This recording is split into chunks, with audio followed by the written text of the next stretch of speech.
one of the things, one of the most basic tenets is if a leader is not going where the group thinks or where the individuals think it should go, the number one tool in your bag is to stop following. A leader without followers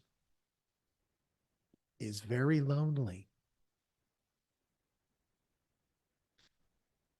If what you're seeing is what you want, if you want to sow division, hatred, fear, well, then by all means, continue to go down whatever chute you're in.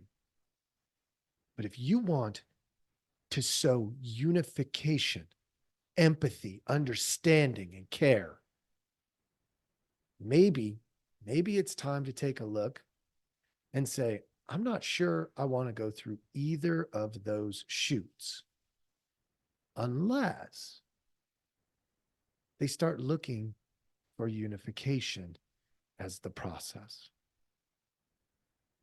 We could do that.